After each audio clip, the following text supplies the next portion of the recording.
মা বলল আজকে চিকেনটা তুই রান্না কর। আমিও ভাবলাম ঠিক আছে, মার তো শরীরটা খুব একটা ভালো নেই, তো সেই কারণে আমিও লেগে পড়লাম। তো আলু ভাজার জন্য এখানে কড়াইতে আমি তেল দিয়ে দেবো। কড়াই গরম হয়ে গেছে, তো তার মধ্যে আমি তেল দিয়ে দিচ্ছি। আর আলুটা কেটেই রেখেছিলাম, আলু আর পেঁপে কেটে রেখেছিলাম, পেঁপেটা আপনাদের পরে দেখতে পাবেন। আর ওদিকে আমি দেখতেই পেলেন চিকেনটা ভালো করে ধুয়ে লবণ হলুদ দিয়ে ঝুড়িতে মাখিয়ে রেখেছি, কারণ এক্সট্রা জল যাতে বেরিয়ে যায়, কারণ চিকেন কষাতে কষাতে এমনি জল বেরোয় এই কারণে।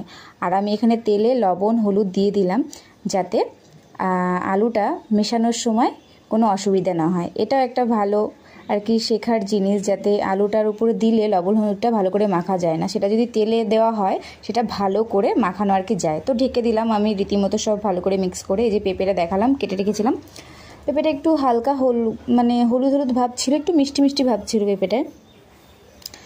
তো আপনারা চাইলে দিতেও পারেন, নাও দিতে পারেন। বাবা বললো একটু চিকেনে পেঁপে দিস, তো সেই কারণে গাছ থেকে পাড়া ছিল, তো সেই কারণে আমিও দিয়ে দিলাম।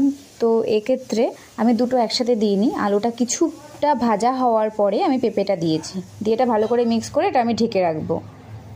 তো আপনার সাথে এটা মিক্স করতে করতে আমি একটা কথা আপনার সাথে শেয়ার করছি।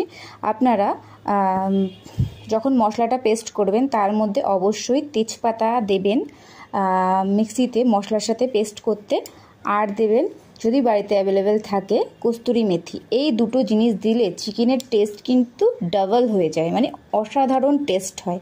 এটা আপনারা যদি বিশ্বাস করতে চান তো নিজেরা করে আর কি দেখবেন অবশ্যই, আর কমেন্টসে আমাকে অবশ্যই জানাবেন যে জিনিসটা এই যে সিক্রেটটা আপনাদেরকে বললাম এটা আপনাদের কার্যকারী হয়েছে কিনা, অবশ্যই কিন্তু জানাবেন। তো কথা বলতে বলতে এদিকে আলু আর পেঁপেটা ভাজা হয়ে গেছে, ওগুলো তুলে আমি রেখে দিলাম। দিয়ে ওর মধ্যে আর একটু সর্ষের তেল অ্যাড করে নিয়ে ওর মধ্যে ফোড়নের জন্য শুকনো লঙ্কা আর জিরে দিয়ে দিলাম।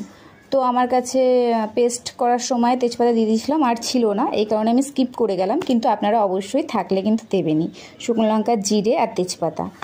তো এর মধ্যে আমি 3-4টে দিয়েছিলাম শুকনো লঙ্কা, কাঁচা লঙ্কা বেশি দিয়েছিলাম ওখানে জিরে গুঁড়ো আর কি, আর আদা, টমেটো, কিছুটা পেঁয়াজ আমি ওর মধ্যে দিয়েছিলাম পেস্ট করার জন্য। গোলমরিচ এখানে আমি দিইনি, আপনারা চাইলে দিতে পারেন।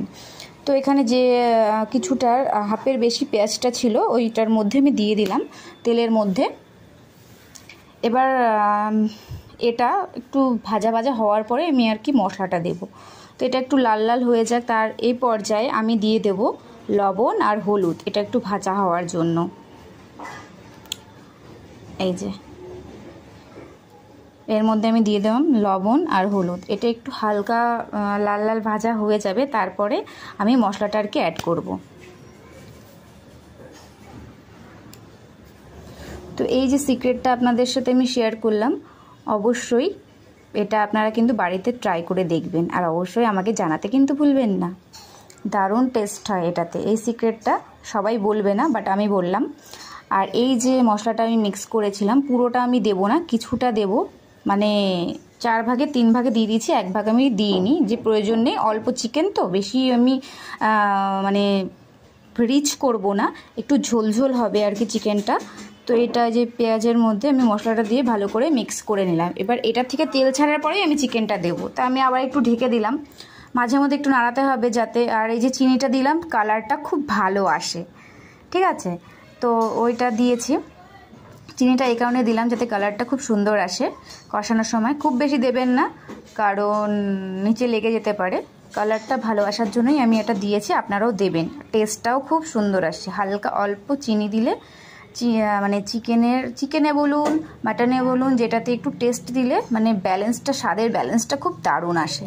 তো এই পর্যায়ে চিকেনটা দিয়েও আমি ঢেকে দিয়েছিলাম। দেখুন এবার মাঝে মধ্যে কিন্তু নাড়িয়ে দিতে হবে নিচে, যে এটা আপনাদের দেখানো হয়নি, নাহলে নিচে লেগে যাবে। তো এই যে চিকেন থেকেও দেখেছেন জল বেরিয়ে আসছে, আমি জলটা মানে ঝুড়িতে দিয়েছিলাম চিকেন মাখিয়ে যাতে জলটা বেরিয়ে যায়, তারপরেও কিন্তু চিকেন থেকে জল বেরিয়েছে, তাহলে ওগুলো থাকলে আরও বেশি এক্সট্রা জল বেরিয়ে যেত। তো সেই কারণে এক্ষেত্রে আমি ওরকমভাবে করেছি। আর এই যে আলু আর পেঁপেটা ভাজা ছিল সেটা আমি কিন্তু এখন দেব না। আর এই যে মানে চিকেনটা প্রায় কষানো হয়ে এসছে, এর মধ্যে আমি মিট মশলা অ্যাড করে দিলাম সানরাইজের। তো হাফটা দিয়েছি আর কি, প্যাকেটে হাফটা মতন ছিল, তো হাফটাই দিয়েছি। এখানে খুব একটা বেশি চিকেন ছিল না, এই কারণে কম দিয়েছি। আর কিছু চিকেন আমি 3-4 পিস মতন তুলে ওটা আলাদা করেছি, ওটা পরে দেখতে পাবেন। আর এর পর্যায়ে যেহেতু কষানোটা খুব ভালোভাবে হয়েছে, চিকেনটা ওতেই সেদ্ধ হয়ে গেছে, এর পর্যায়ে আমি জল দিয়ে দিলাম। জল দিয়ে এটা ঢেকে দেবো। আর আলু আর পেঁপেটা যখন এটা জালটা টকবক করে ফুটবে জলটা, তখন আমি দেবো, কারণ ওটা ভাজাতেই সিদ্ধ হয়ে গেছে। আমি ঢেকে ঢেকে যেহেতু ভেজেছি, তো সেক্ষেত্রে ওটা ভাজা হয়ে গেছে। তো আগে দিয়ে যদি কষাতাম তো ওগুলো ভেঙে যেত আর কি। তো সেক্ষেত্রে যাতে এগুলো গোটা গোটা থাকে সেই রকম পর্যায়ে আমি যেটা যে মাংসের জলটা যে টকবক করে ফুটছে, তারপরেই কিন্তু আমি এটা অ্যাড করেছি। অ্যাড করে এবার একটু ঢেকে দেবো। এরপরে এটা ভালোভাবে হয়ে যাওয়ার পর এর যে মাংসের যে জলটা আলু আর পেঁপে সব কিছুর মধ্যে ঢুকে একটা দারুণ টেস্ট আসে। তো এই পর্যায়ে আমি ঢেকে দেবো। দেখুন কালারটা কি দারুণ এসছে, এই যে দেখুন টকবক করে কিন্তু ফুটছে মাংসটা আর কি, চিকেনটা প্রায় হওয়ার মুখেই।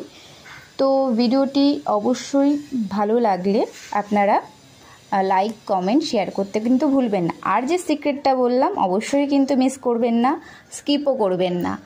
তো ভিডিওটি আপনাদের কেমন লাগলো অবশ্যই কিন্তু জানাবেন। আর এখানে যে যত সুন্দর টপ কমেন্ট করবে তার কমেন্ট কিন্তু আমি ভিডিওর মাধ্যমে তার কমেন্টের কথা আর কি বলবো, কে কোথা থেকে বলছে দেখছে সেটাও অবশ্যই কিন্তু জানাবেন। দেখুন চিকেনটা কিন্তু টকবক করে ফুটছে, কালারটা দেখুন কি দারুণ এসছে। শেষেও আপনাদের দেখাবো যে কত সুন্দর এসছে, আর টেস্টও দারুণ হয়েছিল। আর প্রায় হওয়ার মুখে এটা। আর কি হলো আজকে তো না, সরি কালকেরটা আজকে আমি শেয়ার করছি, কালকে আপলোড করা হয়নি। তো কি রান্না হয়েছিল সেটাও আপনাদের সাথে শেয়ার করলাম। এখানে দিদা দিয়েছিল আমের চাটনি, দারুণ হয়েছিল। এখানে মা আগের থেকে শাক মিক্স আর কি, শাক চিংড়ি মাছ দিয়ে করেছিল।